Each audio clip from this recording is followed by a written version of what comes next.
Assalamualaikum warahmatullahi wabarakatuh. Salam sejahtera, salam rahayu, rahayu, rahayu. Kembali lagi bersama channel KPHJ Official bersama saya Wahyu Hidayat. Dan saya Wanda. Pada kesempatan pada siang hari ini kita berada di Pendopo Agung, Pak ya. Iya. Dan hari ini kita akan membahas yang ada di Pendopo Agung. Iya. Tonton terus di channel KPHJ Official.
Baik, kali ini kita akan membahas tentang itu Sobat KPHJ, pusar bumi, Mbak ya.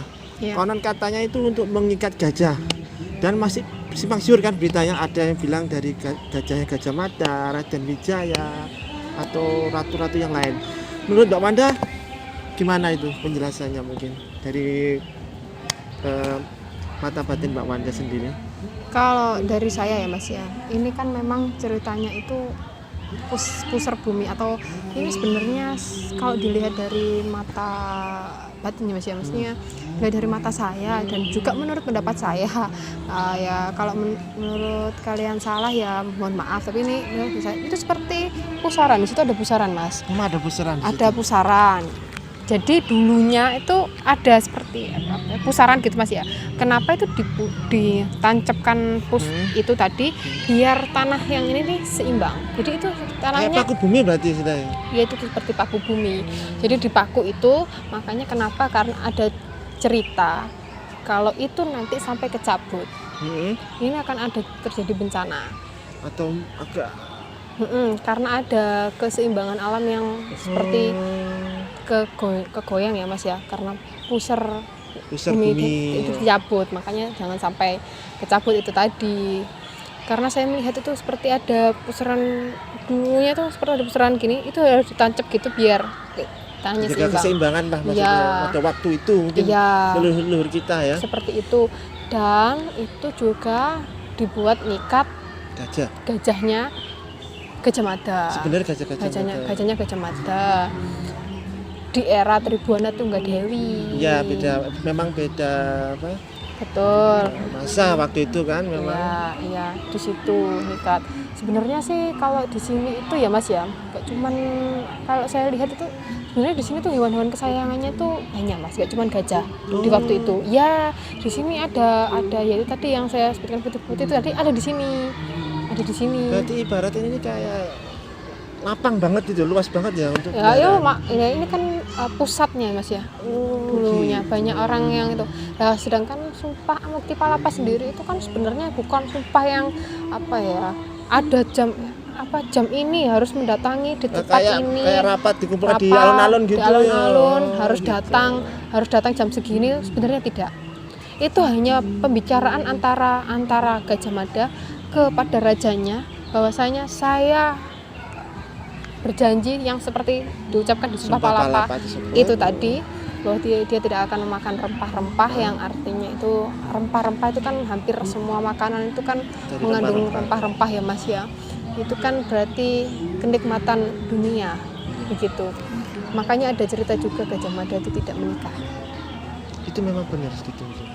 Kalau dari sisi saya sih, kalau menikah memang tidak ada ceritanya ya Mas ya. Tapi kalau untuk sempat menyukai perempuan, iya kayaknya. Itu ada disukai. Beliaunya, ya. Karena kendala sumpah itu mungkin. Iya, kan ya setiap orang pasti punya nafsu ya Mas. Iya.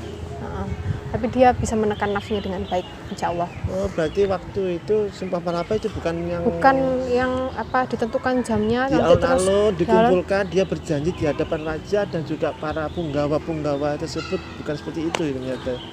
ya dia berjanji, dia ada prajurit-prajurit juga ada raja, tapi tidak banyak orang di situ. Orang di situ juga ada itu kok Mas, penari-penarinya. Makanya saya pernah zaman saya masih SMP, saya kesini itu kan karena saya memang belum menyukai sejarah yang kalau segini kan kita suka sejarah jadinya ya Mas ya, sambil jalan sambil belajar sejarah ya, Liburan sama mempelajari sejarah. betul. Ya kalau dulu waktu zaman saya SMP itu ya, saya pernah di pohon yang sebelah situ itu, di pohonnya situ itu ada sosok pakai baju hijau dulu, dia pakai seperti aksesoris di atas ini Mas ya. Di situ ada ada batu merah di atas kepalanya. Dia waktu saya tanya waktu zaman saya masih kecil dulu, dia itu sosok Mas yang nari di zaman Majapahit itu? Jenis pesinden gitu. Iya, dia pesinden. Katanya dulu dia di sini itu ada 7 pesinden di sini, tapi dia sudah ceritanya sampai hilang gitu aja. Saya masih ada di situ, dia gitu. Waktu saya zaman masih kecil, saya dikasih batu merah dari si sinden itu tadi. Ya. Mungkin ada cerita-cerita lain tentang sinden itu mungkin. Di sini sebenarnya Mas, dulu waktu di sini masih sangat-sangat sakral ya. Sampai sekarang sih masih sakral. Cuman kan kalau zaman dulu kan masih sangat kental nyoninya, kuat lebih sekali. Besar dari sekarang. Dulu besar, sekarang nggak begitu besar. Kan gitu ya. Lebih besar dulu. Itu waktu nyaninya masih besar, itu di pohon-pohon sini ini sebenarnya kan ya nggak semua pohon itu ada yang udah di zaman sana ya Mas ya. Tapi ada prajurit, masih banyak prajurit-prajurit Majapahit. Juga ada penari-penarinya zaman dahulu di pojok, di pinggir-pinggir sana. Oh, di pinggir sini. Ya. Di pinggir-pinggir sini. Dulu karena saya dulu kesini sama 4 orang dan 1 orang itu kesurupan beruntun. Tuh, sampai jadi seperti itu. Iya, betul. Karena apa beruntun. Itu? Karena melanggar, mungkin ada yang dilanggar di tempat ini. Tidak, enggak cuman dia memang kesurupan, mau ada yang disampaikan. Itu kan kalau ada kesurupan terus kita nanggepi terus, itu terus Mas. Oh gitu. Gantian sosok di sini, iya. Yang masuk itu, iya. Kasian dong yang dimasukin. Iya, tubuh mediatornya ya dikasihan. Seperti itu sih. Yang saya tahu di sini sebenarnya masih ada sosok-sosok itu di pinggir-pinggir sana. Cuman kan kalau malam sekarang di tahun-tahun sekarang ini kalau kita malam kesini ya masih ada, tapi nggak sebesar dulu gitu aja. Tapi kayak sosok Raden Wijaya itu mungkin secara gaibnya pernah singgah sini apa enggak sih Pak? Pernah. Masih singgah masih. Apakah ada pertemuan raja-raja dulu atau membahas negara kita sekarang mungkin loh dari gaibnya itu loh ada? Ya itu kan kalau masalah raja-raja dulu itu kan sepertinya kok masuknya ke rapatnya anak-anak yang indigo itu ya Mas ya? Oh gitu. Ada gitu. Ada rapat-rapat anak indigo yang di hari tertentu nanti diagendakan rapat yang anak-anak indigo pasti diundang di rapat itu tadi dan pakai kostum kayak cuma dulu gitu juga. Enggak sih, setiap anak itu beda-beda kostumnya. Aku juga sendiri masih sampai sekarang kok seperti itu saya juga enggak tahu ya Mas ya. Tapi memang nanti kalau hadir di rapat kayak contoh anak-anak indigo di yang ada di youtuber itu sekalipun aku nggak pernah ketemu beliaunya langsung kayak tahu gitu. Tapi iya saya pernah tahu di rapat sana, tapi dengan baju-baju beliau yang beda-beda ya gitu sih. Itu saja, mungkin nggak ada yang disampaikan lagi ya. Kalau dari saya itu aja. Oke, pembahasan kita di Pendopo Agung sampai di sini dulu teman-teman. Intinya tetap pesan saya jangan lupa kita harus menjaga peninggalan para leluhur kita. Kalau bisa sampai kapanpun Mbak ya. Untuk mengenang para leluhur kita.